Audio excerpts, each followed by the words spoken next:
So ya, dito. Ini. Hindi ka nagdala. Dalo TV.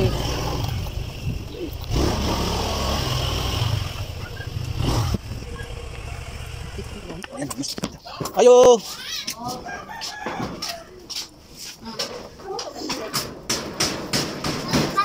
Mag-repair ng TV.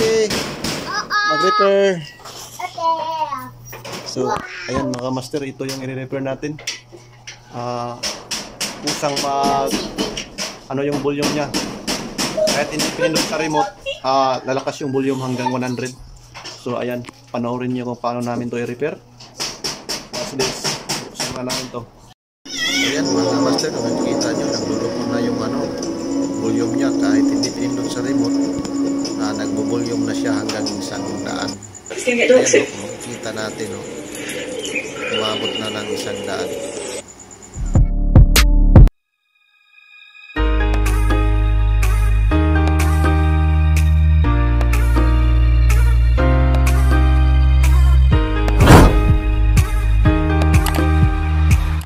Ito yung 42 lead. Ito yung niya, model.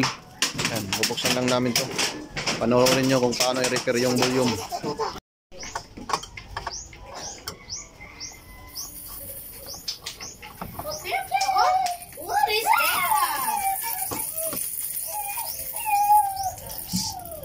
Master on, kami pa itong nakabukas kasi may silyo pa. Yan mga master, hindi mabukas. So may sikreto dito kung paano yan buksan.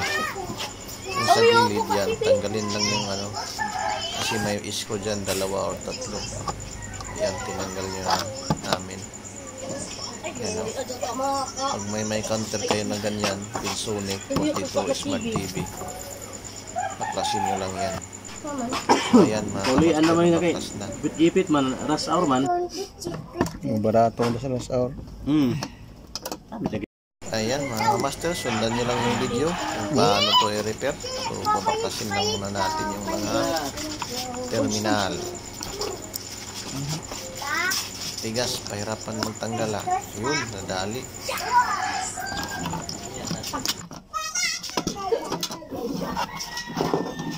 Ayan mga kamaster, nagdala na kami ng board.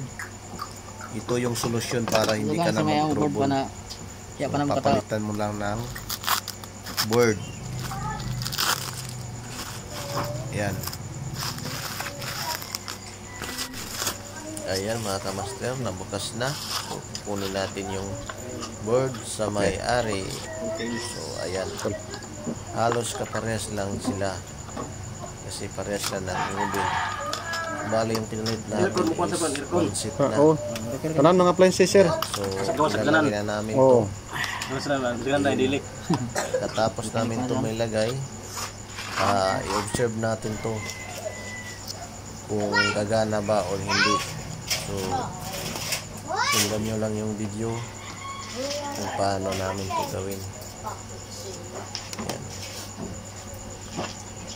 So, ayan mga kamaster, hindi namin pinakita paano to ibalik. Depende na, may manikir pa. So, ayan. Kasi di ko kadalasan na daw. I-testing na natin. Ayan mga master, i-testing na namin to. Antay natin kasi sabi ng customer is 5 minutes, maintain 30 minutes. So kanina mga 1 oras kalahati, nagbo-volume na siya. Ayan, antayin namin to. Kulit ka mo yun, tulpi. Bagong city mo yun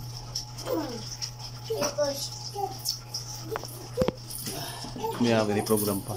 Siguro. Sit up mo, tulpi. Ayan mga kamaster, sit up namin. Kasi bagong board na. Din siyempre iba na yung board naka doon program. So hindi na naka-login yung wifi. Ayan mga kamaster. So ang gagawin namin ngayon, pag tapos na namin to mailagay yung board, so mag-update na lang tayo dito sa ating mahal na customer kung ano ba yung feedback sa ginagawa namin, kung bumabalik ba yung sakit niya, nagbo-volume ba kahit hindi pinindot. So ayan mga kamaster, so nakita natin yung po sa may-ari, okay na yung ginagawa namin. So nanonood na sila, hindi na nag manual function yung volume control kahit hindi pinindot. So hanggang dito lang yung video. Peace out mga kamaster.